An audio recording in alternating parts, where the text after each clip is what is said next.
남편의 사무실 문을 열자 제 여동생이 남편의 무릎에 앉아 있었습니다. 2년간 제 남편이었던 남자와 28년간 제 동생이었던 여자가 서로를 탐하고 있었습니다. 그리고 저를 발견한 동생은 놀라기는커녕 미소를 지었습니다. 마호가니 문이 살짝 열려 있었습니다. 이전의 제 세상과 이후의 제 세상 사이에는 겨우 10cm 정도의 틈만 있었습니다. 그 틈으로 오후의 햇살이 박지훈의 깔끔한 사무실을 가로질러 쏟아져 들어왔고 유리 칸막이에 새겨진 명망 높은 로펌의 로고를 비추고 있었습니다. 나지막이 속삭이는 목소리들이 들렸습니다. 그의 목소리, 제가 몇 달 동안 듣지 못했던 따뜻하고 친밀한 그런 목소리였습니다. 제가 문을 더 활짝 밀치자 그녀가 거기에 있었습니다. 제 동생 서유진이었습니다. 그녀의 젓갈색 머리카락이 지훈의 어깨 위로 쏟아져 내렸고 그녀는 그의 고급 집무용 의자에 앉은 그의 무릎 위에 올라타 있었습니다. 그들의 입은 새로운 연인들의 절박한 갈망으로 서로에게 고정되어 있었고 그녀의 잘 관리된 손가락은 그의 검은 머리카락을 헝클어뜨리고 있었으며 그의 손은 마치 그녀가 자신의 소유물인 양허리를 꽉 쥐고 있었습니다. 그들은 제가 들어오는 소리를 듣지 못했습니다. 서로에게 너무 깊이 빠져 있어 한 남자와 2년 동안 결혼 생활을 했고 다른 한 여자와는 28년의 자매애를 나누며 추석 저녁 식사를 함께했던 여자를 알아차리지 못했습니다.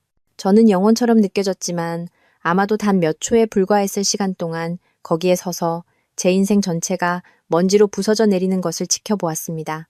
그때 유진이 눈을 떴고 지훈의 어깨 너머로 저를 보았습니다. 그녀는 숨을 헐떡이지 않았습니다.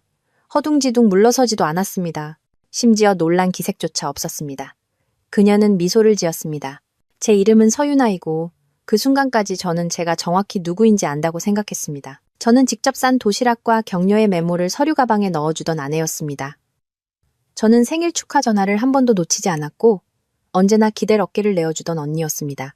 저는 매주 일요일에 찾아뵙고 엄마가 제 성취를 패션, 홍보 분야에서 더 화려한 경력을 쌓은 유진의 것과 비교할 때 애써 모른 척하던 딸이었습니다. 저는 또한 명백히 바보였습니다. 유진이 마침내 지훈의 무릎에서 내려오며 말했지만 헝클어진 모습을 바로잡으려는 노력은 전혀 하지 않았습니다. 언니, 일찍 왔네. 일찍이라니. 마치 이것이 예정된 약속이었던 것처럼, 마치 제가 제 남편의 사무실에 들어와서 그들을 방해라도 한 것처럼 말입니다. 지훈은 고객 미팅 전에 하던 것처럼 능숙한 침착함으로 넥타이를 바로잡았습니다. 제가 대학 시절 스터디 그룹에서 사랑에 빠졌던 그의 회색 눈은 죄책감도 아니고 반항심도 아닌 무언가로 저를 마주했습니다. 그것은 무관심이었습니다. 우리 얘기 좀 해야 해. 그가 말했습니다. 마치 그 네 마디 말이 제가 방금 목격한 것을 어떻게든 설명할 수 있다는 듯이요. 무슨 얘기? 이 짓을 얼마나 오래 해왔는지? 몇 번이나. 제 목소리는 거의 제 것이라고 알아볼 수 없을 정도로 잠겨서 나왔습니다. 언니 제발. 유진의 목소리에는 어린 시절부터 완성해온 익숙한 경멸의 어조가 실려 있었습니다. 일을 더 어렵게 만들지 마. 어렵게 만들지 말라고요. 저는 그녀를 쳐다보았습니다. 정말로 그녀를 쳐다보았습니다. 유진은 항상 아름다운 아이였고 자신감 넘치는 아이였으며 어떤 방에 들어가든 주목을 받을 수 있는 아이였습니다. 30살인 그녀는 저보다 2살 어렸지만 항상 수십 년은 더 현명한 것처럼 행동했습니다. 오늘 지훈이 마치 비즈니스 미팅인 양 자기 책상 뒤에 남아있는 동안 가죽 소파에 앉아있는 그녀는 빛나 보였습니다. 얼마나 됐어? 제가 물었습니다. 지훈과 유진은 시선을 교환했습니다. 연인들이 나누는 그런 은밀하고 공모적인 시선이었습니다. 그것은 물리적인 타격처럼 저를 강타했습니다. 8개월. 지훈이 마침내 말했습니다. 언니 생일 파티 때부터? 제 생일 파티요? 유진이 멋진 빨간 드레스를 입고 와서 지훈의 동료들을 모두 매료시켰던 그 파티? 지훈과 제가 그의 점점 길어지는 근무 시간에 대해 다투는 동안 그녀가 늦게까지 남아 청소를 도와주었던 그 파티? 제가 그녀에게 정말 멋진 동생이라며 고마워했던 바로 그 파티. 8개월. 저는 무감각하게 되뇌었습니다. 봐, 언니. 유진이 마치 가벼운 대화를 위해 자리를 잡는 것처럼 다리를 꼬며 말했습니다. 이게 충격적인 건 알지만 솔직히 말해서 이게 최선일 거야. 언니랑 지훈 씨 둘은 오랫동안 멀어졌잖아. 누구나 다 알 수 있었어. 누구나 다 안다고? 우리 결혼은 이미 끝났었어. 지훈이 변호사다운 차갑고 계산된 목소리로 덧붙였습니다. 이건 그냥 상황을 앞당겼을 뿐이야. 그 뻔뻔함은 숨이 막힐 정도였습니다. 제가 세상에서 가장 신뢰했던 두 사람이 거기에 앉아서 제 결혼 생활에 대해 이야기하고 있었습니다. 마치 단순히 수명을 다한 기업 합병처럼요. 사과도 없고 어떻게 그렇게 되었는지에 대한 설명도 후회의 표현도 없었습니다. 그저 날씨에 대해 이야기하는 사람들처럼 무심하게 던져지는 사실적인 잔인함뿐이었습니다. 당신 이 집에서 나가. 제가 지훈에게 말했습니다. 제 목소리가 흔들리지 않는 것에 스스로 놀랐습니다. 그가 웃었습니다. 정말로 웃었습니다. 유나야, 그 집 내 집이야. 등기부등본에 내 이름이 올라 있어. 나가는 건 당신이 될 거야. 그럼 전 정확히 어디로 가야 하죠? 유진과 지훈은 또 한 번 그런 시선을 교환했습니다. 사실 유진이 말했습니다. 그거에 대해 생각해봤어. 아빠 돌아가신 후에 엄마가 외롭다고 하셨잖아. 어쩌면 지금 이 언니가 집으로 다시 들어갈 완벽한 시기일지도 몰라. 엄마 돌봐드리고 집으로 다시 들어가라고요. 32살에 프리랜서 그래픽 디자이너로서의 삶과 경력을 쌓은 후에 그들은 제가 실패자처럼 어린 시절의 침실로 슬그머니 돌아가길 원했습니다. 엄마도 아셔? 질문이 제 의지와 상관없이 튀어나왔습니다. 유진의 미소가 더 넓어졌습니다. 어제 말씀드렸어. 엄마는 이해하셔. 항상 지훈 씨가 언니한테는 과분하다고 하셨거든. 그녀는 말을 하다 멈칫했지만 이미 상처는 덧났습니다. 저한테 과분하다고. 제 엄마가 제 남편이 저한테 과분하다고 생각했다고요. 엄마는 사실 우리 모두가 한 가족이 된다는 생각에 들떠 계셔. 유진이 계속했습니다. 지훈 씨가 드디어 그의 야망에 걸맞은 사람을 찾을 때가 됐다고 하셨어. 방이 기우는 것 같았습니다. 그들은 몇 달 동안 이 불륜을 저질렀을 뿐만 아니라 이미 제 어머니까지 끌어들였고 저를 내쫓을 계획을 세웠으며 그들의 배신을 중심으로 모든 사람의 삶을 재구성할 방법을 이미 결정했습니다. 저는 지훈을 보았습니다. 정말로 그를 보았습니다. 로스쿨 시절 내내 제가 지원했던 남자, 아플 때나 건강할 때나 저를 사랑하겠다고 약속했던 남자, 결혼식 밤에 제가 자신의 전부라고 속삭였던 남자. 그는 휴대폰을 확인하고 있었습니다. 바람 좀 쐬야겠어. 저는 겨우 말했습니다. 유나야, 기다려. 제가 문으로 향하자 지훈이 불렀습니다. 우리 실질적인 것들에 대해 상의해야지.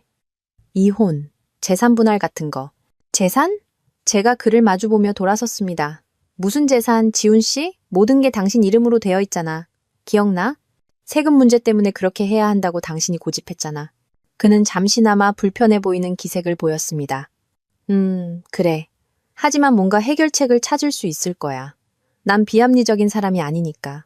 비합리적이지 않다고요? 제 동생과 8개월 동안 바람을 피운 남자가 비합리적으로 보일까봐 걱정하고 있었습니다. 저는 다른 말 없이 떠났습니다. 집으로 가는 길은 눈물과 분노, 그리고 꿈속을 걷는 듯한 기이하고 무감각한 느낌으로 흐릿했습니다.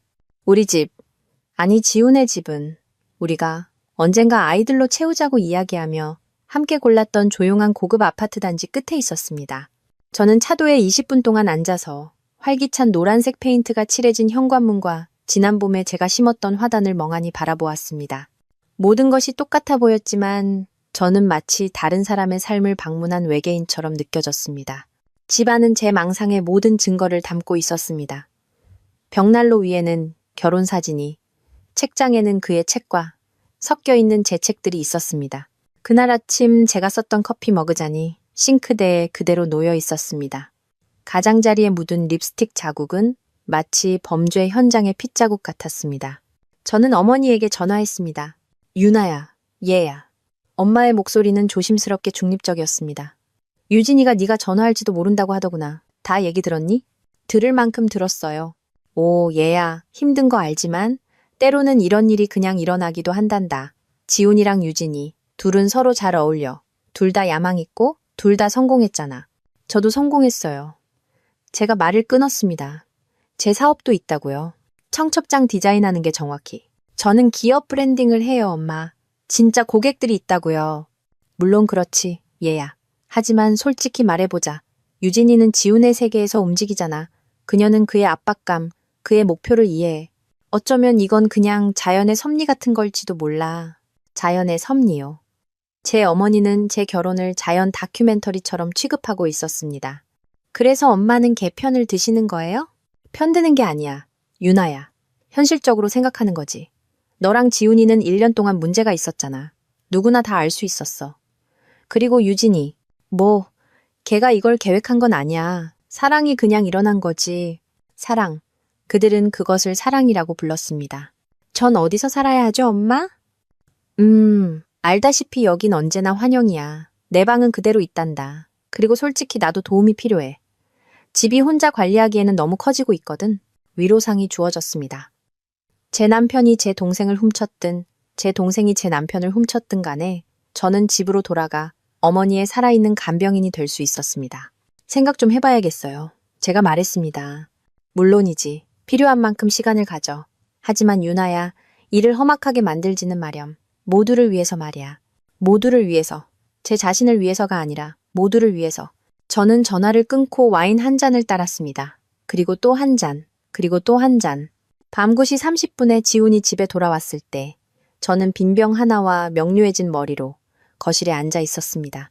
유나야, 그가 넥타이를 풀며 조심스럽게 말했습니다. 우리 실행 계획에 대해 논의해야 해. 이 전환의 실질적인 측면들 말이야. 이미 내 변호사와 얘기했어. 당신 변호사?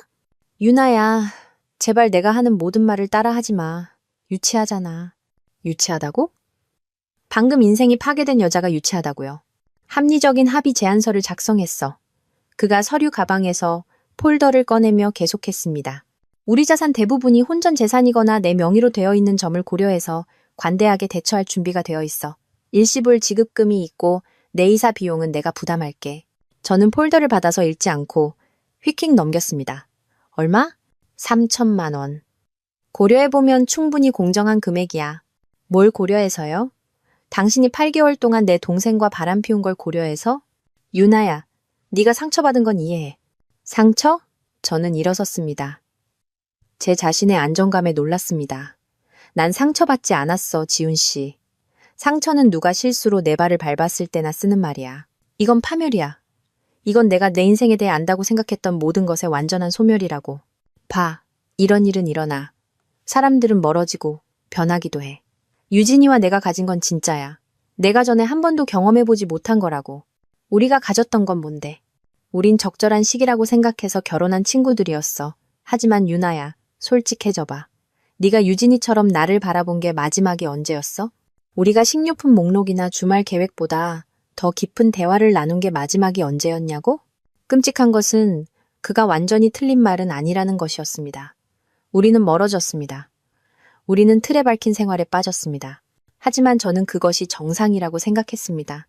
열정적인 로맨스에서 편안한 동반자 관계로 가는 결혼의 자연스러운 진화라고요.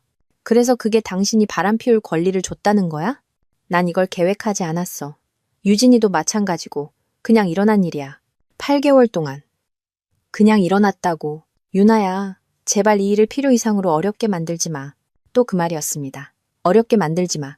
마치 제 감정이 불편함이고 제 고통이 그들의 행복의 장애물인 것처럼요. 집을 원해. 제가 말했습니다. 지훈이 웃었습니다. 유나야, 현실적으로 생각해. 네 수입으로는 주택담보대출을 감당할 수 없어. 그리고 법적으로는 신경 안 써. 집을 원한다고. 그렇게는 안 돼. 난 너에게 공정한 합의를 제안하고 있어. 받아들여. 아니면 내가 화해할 수 없는 차이를 이유로 이혼 소송을 제기할 거고, 넌 법원이 너에게 주기로 결정하는 무엇이든 가지고 떠나게 될 거야.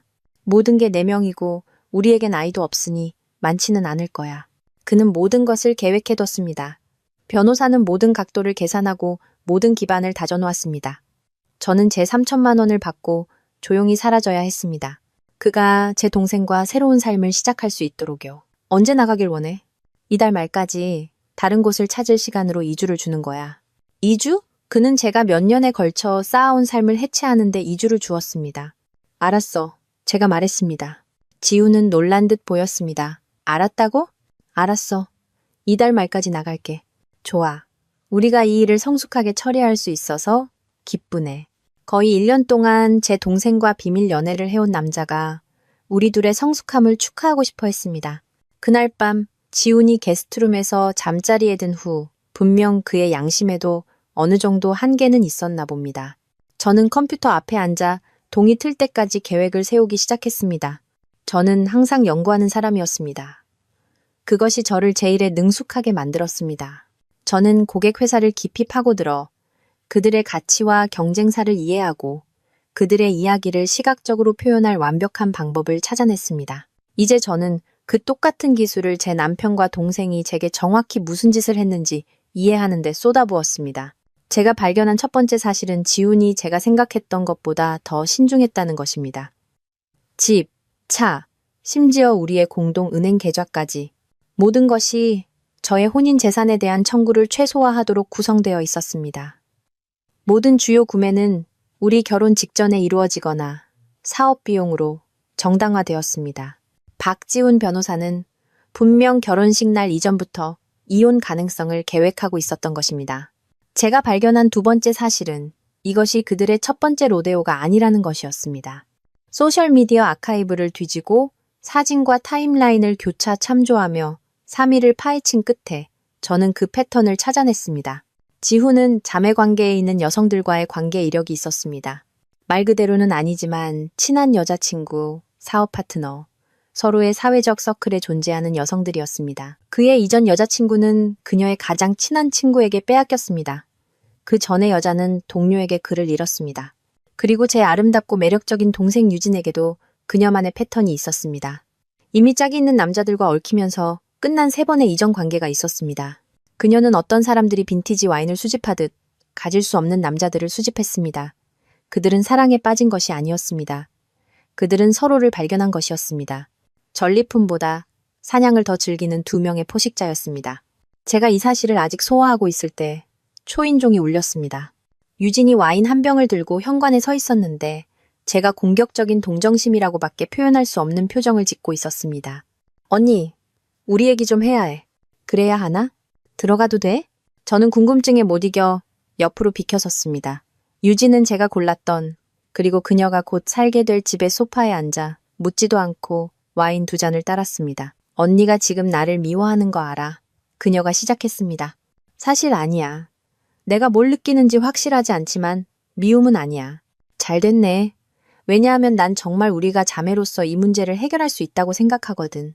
자매로서. 그 아무렇지 않은 당당함은 경이로울 정도였습니다. 지훈 씨랑 우린 그렇게 되려고 한 게 아니었어. 하지만 언니, 너희 둘이 행복하지 않았다는 건 인정해야 해. 몇 달 동안 행복하지 않았잖아. 나한테 말할 계획은 있었어?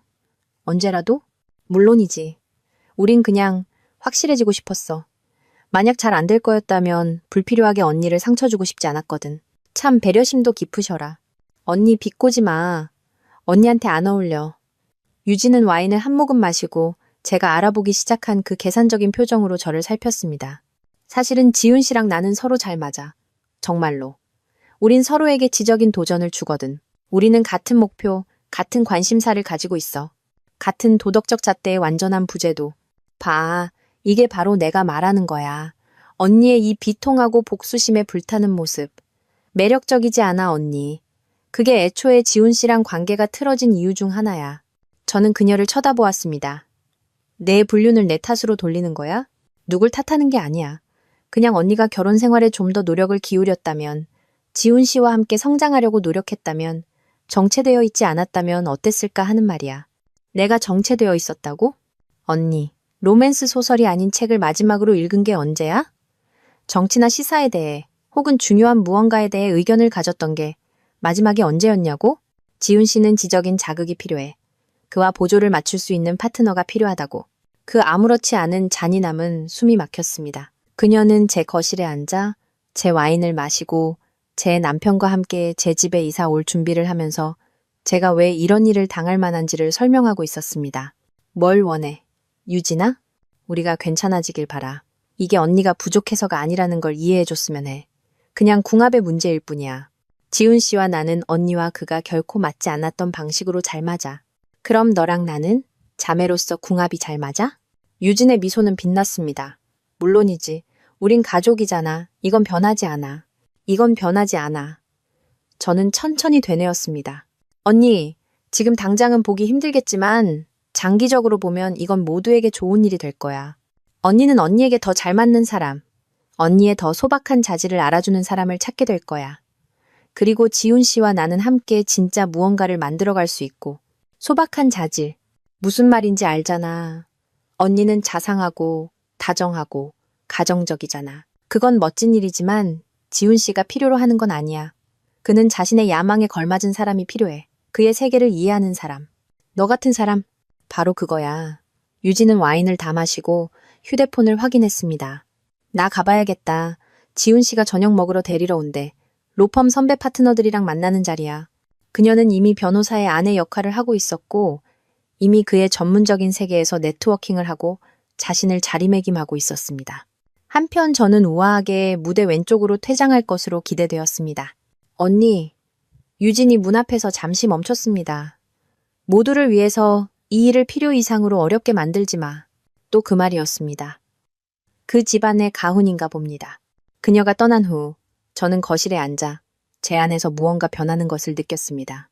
그것은 정확히 분노도 아니었고 상심도 아니었습니다. 그것은 더 깨끗하고 더 날카로우며 무한히 더 위험한 것이었습니다. 그것은 명료함이었습니다. 강지영 변호사는 상대편 변호사를 긴장시키는 그런 존재감을 가졌습니다. 55세의 그녀는 은발의 날카로운 눈매를 가졌으며 다른 변호사들이 이길 수 없다고 여기는 사건들을 맡는 것으로 명성이 자자했습니다. 그녀의 사무실은 32층에서 도시를 내려다보고 있었고 수임료는 그녀의 성공률을 반영했습니다. 저는 최고의 이혼 전문 변호사를 구글 검색을 통해 그녀의 이름을 찾았고 이틀 동안 그녀의 사건들에 대해 읽었습니다. 그녀는 그녀가 고갈등 혼인 해소라고 부르는 분야를 전문으로 했습니다. 상당한 자산, 복잡한 양육권 다툼 또는 제 경우처럼 자신이 시스템보다 더 똑똑하다고 생각하는 배우자가 관련된 이혼 사건들이었습니다. 서윤아 씨, 그녀가 지훈이 제게 준 합의 제안서를 검토하며 말했습니다. 남편분의 제안은 모욕적입니다. 그는 관대하다고 하던데요. 거짓말을 하고 있는 겁니다. 2년의 결혼 생활, 공동 자산, 그리고 맞벌이 가정을 고려할 때 당신은 이것보다 훨씬 더 많은 것을 받을 자격이 있습니다. 그가 당신의 청구를 최소화하기 위해 모든 것을 구조화했다는 사실은 사전 계획을 시사합니다. 사전 계획이요? 결혼하기 전부터 이혼을 계획해왔다는 겁니다. 타임라인을 보세요. 모든 주요 구매, 모든 재정적 결정, 모든 자산 이전. 이 남자는 첫날부터 미래의 이혼 합의로부터 자신을 보호해왔습니다. 속이 메스꺼웠습니다. 그럼 그는 결코 영원할 거라고 생각하지 않았던 거군요. 그의 의도에 대해서는 말할 수 없지만 그의 행동에 대해서는 말할 수 있습니다. 그리고 그의 행동은 항상 자신의 출구 전략을 계획하고 있던 남자를 시사합니다. 강 변호사는 가죽 의자의 등을 기대고 저를 살폈습니다. 문제는 이 이혼에서 무엇을 원하시느냐는 겁니다. 공정한 것을 원해요. 공정함은 주관적입니다. 제가 묻는 것은 당신이 무엇을 원하느냐는 겁니다. 저는 생각했습니다. 제가 무엇을 원했을까요? 집, 돈, 복수. 저는 그들이 제가 조용히 사라지지 않을 것이라는 걸 이해했으면 좋겠어요. 강 변호사는 제가 사무실에 들어온 이후 처음으로 미소를 지었습니다. 이제야 얘기가 좀 통하는군요. 당신 동생에 대해 말해주세요. 저는 모든 것을 말했습니다. 불륜, 타임라인, 아무렇지 않은 잔인함, 유진의 완전한 뉘우침 없음. 저는 어머니의 반응에 대해 그들이 제 배신을 중심으로 삶을 재구성하는 동안 제가 착하게 굴어야 했던 가족 저녁 식사에 대해 말했습니다. 흥미롭군요. 제가 말을 마치자 강 변호사가 말했습니다. 당신 동생은 홍보 일을 하는군요. 패션 홍보요. 몇몇 고급 디자이너들을 대변하고 남편의 로펌 동료들과 관계를 쌓고 있어요. 이미 그들과 네트워킹을 시작했고요. 완벽한 변호사의 아내로 자신을 포지셔닝하고 있는 것 같아요. 강 변호사는 메모를 했습니다. 소셜미디어는 어떻습니까? 조심하고 있나요? 저는 휴대폰을 꺼내 제가 스크린샷 해둔 사진들을 보여주었습니다. 식당에서, 직장 행사에서, 극장에서의 지훈과 유진.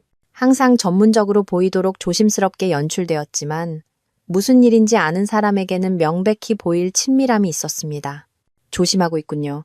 강 변호사가 말했습니다. 하지만 충분히 조심스럽지는 않아요. 무슨 뜻이죠? 당신 남편은 명망 있는 로펌의 주니어 파트너입니다. 그의 직업에서는 이미지가 중요하죠. 가족의 가치, 안정성, 신뢰성. 이런 것들이 그의 승진 전망에 영향을 미칩니다. 그리고 아내의 동생과 불륜을 저지르면서 동시에 아내에게 공정한 합의금을 주지 않기 위해 혼인 재산을 조작하는 것. 그건 선배 파트너들에게 좋게 보이지 않을 겁니다. 저는 희망일지도 모를 무언가의 불꽃을 느꼈습니다. 우리가 뭘 할 수 있죠? 간통을 이유로 이혼 소송을 제기할 수 있습니다. 모든 혼인 자산에 대한 완전한 회계 감사를 요구할 수 있습니다. 남편과 동생 사이의 통신 기록을 소환하여 그들의 불륜 타임라인을 확립할 수 있습니다. 그게 도움이 될까요? 그의 삶을 매우 불편하게 만들 겁니다. 그리고 불편함은 사람들이 합의에 대해 더 합리적이 되게 만드는 경향이 있죠. 강 변호사의 수임료는 비쌌지만 제 개인 저축 계좌에는 선임료를 감당할 만큼의 돈이 있었습니다. 그것은 저를 파산시킬 테지만 지훈과 유진에게는 그들이 예상치 못한 싸움을 안겨줄 것이었습니다. 한 가지 더. 제가 떠날 준비를 할 때 강 변호사가 말했습니다. 당신 동생의 경력이 패션 업계에서의 평판에 달려있다고 하셨죠? 네. 왜요? 아무것도 아닙니다. 그냥 우리의 모든 선택지를 생각해보는 겁니다. 지훈은 월요일 아침 사무실에서 이혼 서류를 받았습니다. 저는 이것을 알고 있었습니다. 강 변호사가 등기 우편 대신 전문 송달 업체를 이용해 최대의 창피를 주도록 준비했기 때문입니다. 또한 지훈이 1시간 안에 제게 전화했고 그의 목소리가 분노로 떨리고 있었기 때문에 알고 있었습니다. 유나야, 이게 대체 뭐야? 이혼 서류. 당신이 원했던 거 아니었어? 간통을 이유로 회계 감사까지. 모든 것의 절반을 요구하고 있잖아. 난 법적으로 받을 자격이 있는 걸 요구하는 거야. 우리 합의했잖아. 당신의 일방적인 제안이 있었지. 난 거절하기로 결정했어. 긴 침묵이 흘렀습니다. 유나야, 너 실수하는 거야. 이거 험악해질 거야. 이미 험악해. 지훈 씨. 난 그냥 아닌 척하지 않기로 결정했을 뿐이야. 이것 때문에 내 경력을 망치게 두지 않을 거야. 네 경력을 망치려는 게 아니야. 공정한 이혼 합의를 받으려는 것뿐이야. 우리 사적인 일을 법정으로 끌고 가서 나를 망신 주려고? 무엇처럼 보이게 하려고. 지훈 씨? 아내를 동생과 바람 피운 남자처럼? 또 다른 침묵. 날 망신 줘서 돈을 더 뜯어내려는 생각이라면.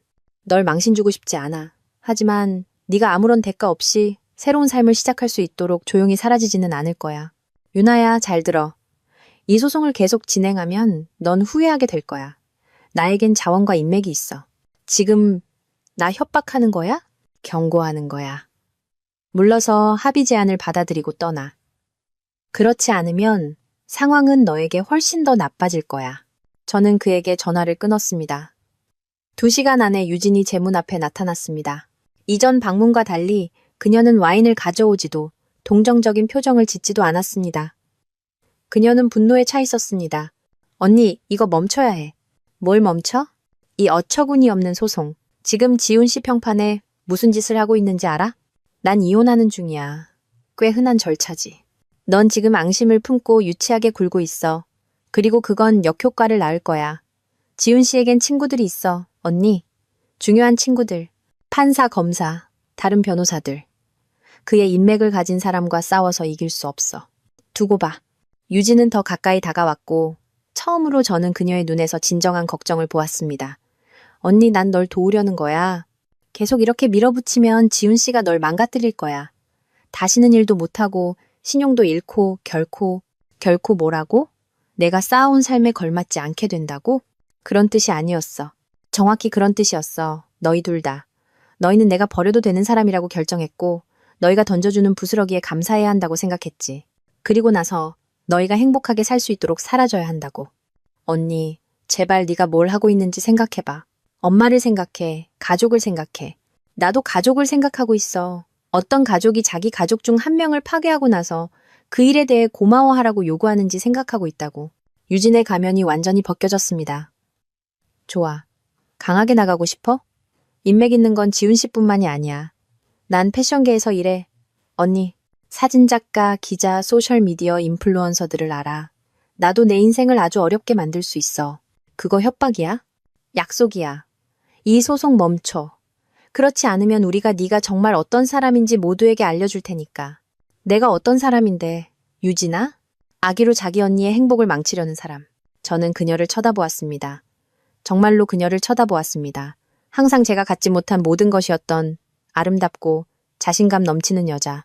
그리고 제 인생에서 처음으로 저는 그녀를 명확하게 보았습니다. 그녀는 자신감이 넘치는 게 아니었습니다. 그녀는 필사적이었습니다. 그녀는 성공한 게 아니었습니다. 그녀는 기생충이었습니다. 그녀는 더 나아서 이긴 게 아니었습니다. 그녀는 다른 사람에게 속한 것을 빼앗아서 이겼습니다. 내 집에서 나가. 제가 조용히 말했습니다. 언니, 나가. 그녀가 떠난 후 저는 강 변호사에게 전화했습니다. 그들이 동요하고 있어요. 제가 말했습니다. 좋아요. 동요하는 사람들은 실수를 하죠. 보복하겠다고 협박도 하고 있어요. 지훈 씨는 인맥이 있다고 하고 유진이는 제 직업적 평판을 해칠 수 있다고 해요. 해보라고 하세요. 정보 공개는 양방향입니다. 서윤아 씨, 그들이 더럽게 놀고 싶다면 우리는 그들의 통신 기록을 소환해서 그들이 당신에 대해 정확히 무슨 말을 해왔는지 볼 겁니다. 이혼 소송 중에 배우자를 비방하려는 공모는 법정에서 좋게 보이지 않거든요. 우리의 다음 수는 뭐죠? 기다리면서 모든 것을 기록하는 겁니다. 모든 협박, 모든 위협 시도, 그들이 하는 모든 접촉. 당신 남편은 변호사일지 모르지만 지금은 그렇게 생각하고 있지 않아요. 그는 붙잡힌 죄인처럼 생각하고 있죠. 그들의 완벽한 계획의 첫 번째 균열은 예상치 못한 곳에서 왔습니다. 지훈의 로펌이었습니다. 이혼 서류가 송달된 지 2주 후, 강 변호사는 선임 파트너로부터 회의를 요청하는 전화를 받았습니다. 분명 로펌은 주니어 파트너 중 한 명과 관련된 미묘한 상황을 인지하게 되었고, 신중한 해결을 위한 선택지를 논의하고 싶어 했습니다. 그게 무슨 뜻이죠? 제가 물었습니다. 그건 지훈 씨의 상사들이 여론을 걱정하고 있다는 뜻입니다. 간통과 재정 조작이 포함된 지저분한 이혼은 로펌의 평판에 좋지 않은 영향을 미칩니다. 그래서 그들이 그에게 합의하라고 압력을 가하고 있는 건가요? 그들이 이 일을 빠르고 조용히 마무리하라고 압력을 가하고 있는 거죠. 그게 우리에게 협상력을 줍니다. 두 번째 균열은 유진의 세계에서 왔습니다. 그녀의 고객 중 3곳이 그녀의 비전문적인 행동에 대한 익명의 제보를 받고 계약을 재고하고 있었습니다.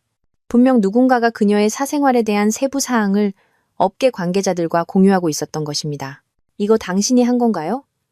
제가 강 변호사에게 물었습니다. 저는 법적 전략을 담당하고 있습니다. 그녀가 조심스럽게 대답했습니다. 다른 사람들이 공개된 정보를 가지고 무엇을 할지는 제가 통제할 수 없습니다. 무슨 공개된 정보요? 이혼 소송 서류는 공개 기록입니다. 간통 주장을 상세히 기술한 법원 문서는 공개 기록입니다. 만약 누군가 그 기록들을 조사하고 관련 정보를 당신 동생의 전문적인 연락처와 공유하기로 결정했다면, 그건 불법이 아닙니다. 저는 강 변호사가 왜 그렇게 높은 수임료를 받는지 이해하기 시작했습니다. 세 번째 균열이 가장 만족스러웠습니다. 지훈의 어머니가 제게 전화했습니다. 박 여사님은 결혼 생활 동안 제게 결코 따뜻하지 않았지만 항상 예의는 바르셨습니다. 이제 그녀는 진심으로 괴로워하는 듯 했습니다. 유나야, 얘야 방금 그 상황에 대해 들었단다. 지훈이와 내 동생에 대한 난 전혀 몰랐다는 걸 알아주길 바란다. 그리고 난 정말 경악했어. 감사합니다, 어머님. 그 말씀만으로도 큰 힘이 돼요. 난 내 아들을 그렇게 키우지 않았어. 네 시아버지가 무덤에서 벌떡 일어나실 일이야. 그녀는 잠시 멈췄습니다. 유나야, 주제 넘은 말인 줄 알지만 네가 마땅히 받아야 할 것을 위해 싸우길 바란다. 그들이 널 함부로 대하게 두지 마. 전화를 끊고 나서 저는 지훈이 아내뿐만 아니라 가족, 동료, 그리고 아마도 아직 인정할 준비가 되지 않았겠지만 자기 자신에 대한 존경심까지 잃었다는 것을 깨달았습니다. 압박은 점점 거세지고 있었고 무언가 무너지는 것은 시간 문제였습니다. 마지막 대결은 도시가 내려다 보이는 통유리창이 있는 로펌의 회의실에서 열렸습니다. 지훈은 2명의 변호사를 옆에 두고 제 맞은편에 앉았고 강 변호사는 말 한마디를 질식시킬 만큼 두꺼운 서류 뭉치를 들고 제 옆에 앉았습니다. 지훈의 모습은 끔찍했습니다.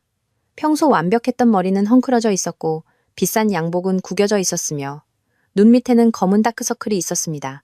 황금소년 변호사에게 균열이 보이고 있었습니다. 본론으로 들어가죠. 강 변호사가 시작했습니다. 제 의뢰인은 3억 원의 합의금, 혼인주택 가치의 절반, 그리고 평생 월 300만 원의 위자료를 받는 조건으로 합의할 준비가 되어 있습니다. 지훈의 수석 변호사인 박 변호사라는 말은 남자는 웃음을 거의 참지 못했습니다. 강 변호사님, 그건 완전히 비합리적입니다. 결혼 생활은 겨우 2년이었고 아이도 없습니다. 문서화된 간통, 재정 조작, 그리고 제 의뢰인에게서 혼인 자산을 사취하려는 공모도 있습니다. 강 변호사가 말을 끊었습니다. 게다가 보복과 명예훼손에 대한 신빙성 있는 위협도 있었죠. 당신 의뢰인은 그리 강력한 위치에서 협상하고 있는 게 아닙니다. 재정 조작이라는 표현에 대해서는 이의를 제기합니다. 간통에 대해서도 이의를 제기하십니까? 침묵. 당신 의뢰인이 아내의 청구를 최소화하기 위해 혼인 자산을 구조화했다는 사실에 대해서도 이의를 제기하십니까? 더 긴 침묵. 당신 의뢰인과 그의 불륜 상대, 공교롭게도 제 의뢰인의 동생인 그 여자가 제 의뢰인의 평판과 생계에 대해 위협적인 발언을 했다는 사실에 대해서도 이의를 제기하십니까? 지훈이 마침내 입을 열었습니다. 유나야, 제발, 우리 합리적으로 생각하자. 난 합리적으로 생각하고 있어. 우리가 함께 이룬 것의 절반과 내 삶을 재건하는 동안의 지원을 요구하는 거야. 넌 나한테 차 한 대 값도 안 되는 돈을 제안하고 있잖아. 아파트만 해도 8억 원이야. 넌 그 절반의 현금 합의금, 위자료까지 요구하고 있잖아. 내가 감당할 수 있는 수준이 아니야. 그럼 내 동생과 바람 피우기로 결정하기 전에 그걸 생각했어야지. 지훈의 평정심이 마침내 깨졌습니다. 유나야, 난 여기서 공정하게 하려고 노력하고 있어. 하지만 넌 앙심을 품고 있어. 이 모든 소송, 이 언론의 관심, 우리 사적인 일을 법정으로 끌고 가는 것. 언론의 관심? 제가 말을 끊었습니다. 네가 모르는 척 하지 마. 누군가 기자들, 블로거들, 소셜미디어, 인플루언서들에게 정보를 흘리고 있어. 우리 로펌은 기자들로부터 내 가정사에 대해 묻는 전화를 받고 있다고. 유진이는 사생활에 대한 소문 때문에 주요 고객 3곳을 잃었어. 저는 완벽하게 중립적인 표정을 유지하고 있는 강 변호사를 보았습니다. 박지훈 씨, 그녀가 말했습니다. 언론의 관심이 걱정되신다면 왜 당신 이야기가 관심을 끄는지에 대해 생각해 보시는 게 좋을 겁니다. 불륜은 매일 일어나죠. 특별히 뉴스거리가 될 만한 것이 없다면 보통 헤드라인을 장식하지는 않습니다. 그게 무슨 뜻이야? 명망 있는 로펌의 주니어 파트너가 아내의 동생과 불륜을 저지르면서 아내에게 공정한 합의금을 주지 않기 위해 혼인 재산을 조작하는 이야기는 아주 흥미로운 기사거리가 된다는 뜻입니다. 특히 그 변호사가 공정한 합의를 요구하는 아내에게 보복하겠다고 위협할 때는 더욱 그렇죠. 지우는 창백해졌습니다. 당신 기자들과 얘기했어? 저는 기자들과 얘기하지 않습니다, 박지훈 씨. 하지만 그들이 어떤 공개 기록을 조사하기로 선택하고 그 기록들로부터 어떤 결론을 내릴지는 제가 통제할 수 없습니다. 박 변호사가 앞으로 몸을 기울였습니다. 강 변호사님, 만약 어떤 종류의 언론 캠페인을 조종하셨다고 암시하시는 거라면 저는 아무것도 암시하지 않습니다. 저는 단지 이 사건에 대한 대중의 관심이 커지고 있는 것 같다고 관찰하고 있을 뿐입니다. 사실 어제 채널 K의 프로듀서로부터 전화를 받았습니다. 이혼법이 어떻게 여성을 불리하게 만들기 위해 조작될 수 있는지에 대한 프로그램을 고려하고 있다고 하더군요. 방은 죽은 듯이 조용해졌습니다. 물론 강 변호사가 계속했습니다. 빠르고 공정한 합의는 더 이상의 언론의 관심을 불필요하게 만들 것입니다. 제 의뢰인은 대중의 관심에 흥미가 없습니다. 그녀는 단지 자신이 받을 자격이 있는 것을 원할 뿐입니다. 지우는 토할 것처럼 보였습니다. 유나야, 이럴 순 없어. 내 경력은 살아남을 거야, 지훈 씨. 개인적인 역경을 품위와 성실함으로 처리할 수 있다는 것을 보여줌으로써 오히려 향상될 수도 있지. 이건 품위와 성실함이 아니야. 이건 갈취야. 아니, 제가 조용히 말했습니다. 이건 대가야. 우리는 광택 나는 회의 테이블을 사이에 두고 서로를 쳐다보았고 저는 지훈이 자신이 졌다는 것을 깨닫는 바로 그 순간을 보았습니다. 단지 결혼뿐만 아니라 돈뿐만 아니라 이야기의 주도권까지. 그는 제가 조용히 사라지고 그가 새로운 삶으로 나아가는 동안 제가 사적으로 고통과 굴욕을 감내할 것이라고 예상했습니다. 대신 저는 그가 자신의 선택에 대한 공개적인 대가에 직면하도록 강요했습니다. 제 의뢰인과 이 문제를 상의해야겠습니다. 박 변호사가 말했습니다. 물론입니다. 강 변호사가 대답했습니다. 24시간의 답변 시간을 드리겠습니다. 그날 저녁 지우는 변호사들을 완전히 건너뛰고 제게 전화했습니다. 유나야, 우리 얘기 좀 해야 해. 우리 둘만. 좋은 생각 같지 않은데. 제발. 변호사 없이 위협 없이 이런 법적 책략 없이 한 번만 대화하자. 그냥 우리 둘이서. 그의 목소리에 담긴 무언가가 저를 동의하게 만들었습니다. 우리는 시내의 한 커피숍에서 만났습니다. 우리 둘 다 아무런 추억도 없는 중립적인 장소였습니다. 지우는 지쳐 보였습니다. 그의 사무실에서 저를 그렇게 아무렇지 않게 무시했던 자신감. 넘치는 변호사는 사라지고 몇 주 만에 몇 년은 늙어버린 듯한 남자가 대신 앉아 있었습니다. 이렇게 되길 원했던 건 아니었어. 그가 서두 없이 말했습니다. 어떻게 되길 원했는데. 모르겠어. 더 깨끗하게, 아마도 더 문명적으로. 내가 소란 피우지 않고 사라져주길 바랐다는 뜻이구나. 지우는 머리카락을 쓸어 넘겼습니다. 유나야, 네가 날 미워하는 거 알아. 내가 너에게 상처 준 방식은 나조차 완전히 이해할 수 없는 거 알아. 하지만 우린 한때 친구였잖아. 한때 서로를 아꼈잖아. 서로를 파괴하지 않고 이걸 끝낼 수는 없을까? 난 널 파괴하려는 게 아니야, 지훈 씨. 난 이 상황에서 살아남으려는 거야. 언론의 관심, 변호사 비용, 대중의 굴욕. 이건 생존이 아니야. 이건 복수지. 저는 그의 얼굴을 살폈습니다. 한때 사랑했던 남자의 흔적이라도 찾으려는 듯이요. 후회해? 뭐든지. 너에게 상처 준 걸 후회해. 일이 이렇게 된 방식을 후회해. 우리가 유진이 전에 결혼 생활을 끝낼 방법을 찾지 못했던 걸 후회해. 하지만 그녀는 후회하지 않는구나. 아니, 그가 조용히 말했습니다. 그녀는 후회하지 않아. 적어도 그는 정직했습니다. 유나야, 넌 정말로 뭘 원해? 무엇이 널 정의가 실현되었다고 느끼게 만들까? 저는 생각했습니다. 제가 무엇을 원했을까요? 제 삶을 되찾고 싶었지만 그것은 불가능했습니다. 제 결혼 생활을 되찾고 싶었지만 그것은 생각할 수 없는 일이었습니다. 제 동생을 되찾고 싶었지만 그것은 용서할 수 없는 일이었습니다. 네가 한 짓에 대한 대가가 있다는 걸 알고 싶어. 네가 사람들이 불편해지면 그냥 버릴 수 없다는 걸 알고 싶다고. 대가는 있었어. 내 평판, 가족과의 관계, 회사에서의 입지. 그건 대가가 아니야, 지훈 씨. 그건 네 선택의 자연스러운 결과일 뿐이야. 대가란 네가 나에게서 빼앗아 간 것에 대해 실제로 값을 치르는 거지. 지훈은 한참 동안 조용했습니다. 만약 내가 강 변호사의 조건에 동의한다면? 완전한 합의금 위자료, 모든 것. 왜 그렇게 하겠어? 피곤해서, 유나야. 싸우는 게 피곤해. 스트레스도 피곤해. 다음엔 또 무슨 일이 터질까? 어깨 너머로 살피는 것도 피곤해. 그냥 이게 끝나길 바랄 뿐이야. 그리고 유진이는? 네가 내 순자산의 절반을 나한테 주는 것에 대해 어떻게 생각해? 지훈의 웃음은 씁쓸했습니다. 유진이는 내가 더 강하게 싸워야 한다고 생각해. 네가 허세를 부리는 거라고, 우리가 충분히 압박하면 네가 물러설 거라고 생각해. 넌 어떻게 생각해? 난 널 전혀 몰랐던 것 같아. 내가 결혼했던 유나는 이런 짓을 절대 하지 않았을 거야. 그녀는 원래의 합의금을 받고 사라졌을 거야. 네가 결혼했던 유나는 널 믿었어. 네가 한 약속들을 믿었다고. 그녀는 남편과 동생이 근본적으로 괜찮은 사람들이라고 생각했어. 그리고 지금 그녀는 더 잘 알게 됐지. 우리는 한동안 침묵 속에 앉아 창밖으로 서둘러 지나가는 저녁 인파를 바라보았습니다. 마침내 지훈이 말했습니다. 합의에 동의할게. 전부 다. 유진이는 어쩌고? 유진이가 어때서?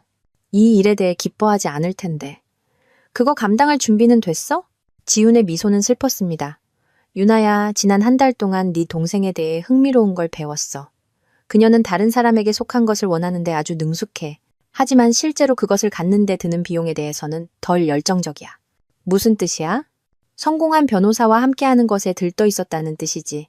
파산하고 직업적으로 손상된 변호사와 함께하는 것에는 덜 들떠 있고, 저는 그에 대해 예상치 못한 동정심을 느꼈습니다. 유감이다. 그럴 필요 없어. 내가 선택한 거야. 이제 그 결과를 감당해야지. 합의는 2주 후에 최종 확정되었습니다. 지훈은 집을 지켰지만 제 몫의 가치를 지불하기 위해 상당한 대출을 받아야 했습니다. 현금 합의금과 위자료 약정과 합쳐져 저는 제 집을 사고 새로 시작할 수 있는 충분한 돈을 가지고 떠났습니다. 더 중요한 것은 제가 예상치 못했던 것, 즉 자존감을 가지고 떠났다는 것입니다. 지훈을 그렇게 두렵게 했던 언론의 관심은 뜻밖의 축복이 되었습니다. 사건을 추적하던 한 기자가 저를 고갈등 이혼을 겪는 여성들을 돕는 비영리 단체에 소개해 주었습니다. 그들은 제게 디자인 기술을 사용하여 다른 여성들이 자신의 이야기를 전하도록 돕는 커뮤니케이션 코디네이터 직책을 제안했습니다. 제 첫 번째 프로젝트는 이혼 과정에서 재정적으로 조작당한 여성들을 위한 웹사이트를 만드는 것이었습니다. 제가 디자인한 슬로건은 당신의 이야기는 중요합니다. 당신의 목소리는 힘이 있습니다. 당신은 더 나은 대우를 받을 자격이 있습니다. 였습니다. 그것은 제 새로운 삶의 사명 선언문처럼 느껴졌습니다. 유진은 합의 후 몇 달 동안 여러 번 연락을 시도했습니다. 처음에는 사과로 시작했지만 그녀의 직업 생활이 계속해서 무너지면서 점점 더 절박해지는 음성 메시지들이었습니다. 분명 패션 업계는 그녀가 예상했던 것보다 개인적인 드라마에 대한 관용이 덜했습니다. 저는 그녀의 전화를 한 번도 받지 않았습니다. 어머니는 놀랍게도 마음을 돌리기 시작했습니다. 지훈이나 유진을 언급하지 않는 어색한 전화통화로 시작되었습니다. 그러다 그녀가 제 새로운 삶과 일에 진심으로 관심을 보이는 실제 방문으로 이어졌습니다. 내가 상황을 잘못 판단했던 것 같구나. 한방문 중에 그녀가 말했습니다. 제가 받을 수 있는 가장 가까운 사과였습니다. 네, 아버지는 항상 네가 강한 아이라고 하셨지. 난 그게 감정적으로 강하고 자상하게 강하다는 뜻인 줄 알았어. 쇠심줄처럼 강하다는 뜻인 줄은 몰랐네. 저도 제가 그래야만 할 때까지는 몰랐어요. 합의 6개월 후 저는 강 변호사에게서 전화를 받았습니다. 뉴스 보셨어요? 그녀가 물었습니다. 무슨 뉴스요? 채널 K를 켜보세요.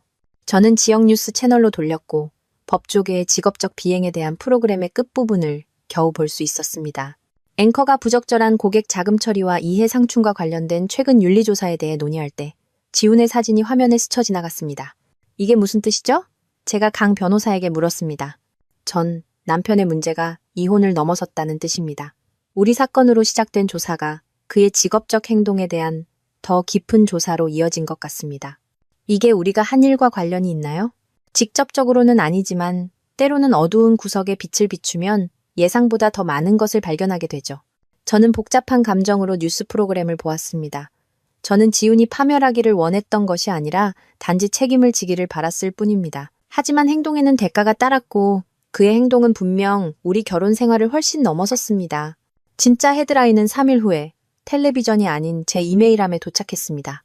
주요 방송국의 프로듀서로부터 온 이메일이었는데 배신과 조작에 맞서 싸운 여성들에 대한 다큐멘터리 시리즈의 컨설턴트로 참여할 의향이 있는지 묻는 내용이었습니다. 우리는 이 시리즈를 심판이라고 부를 겁니다. 이메일은 이렇게 쓰여 있었습니다. 우리는 희생자가 되기를 거부하고 고통을 힘으로 배신을 정의로 바꾼 여성들의 이야기를 전하고 싶습니다. 당신의 사건은 법조계에서 일종의 전설이 되었습니다. 조용히 사라지지 않은 여자. 저는 답장하기 전에 오랫동안 이메일을 쳐다보았습니다.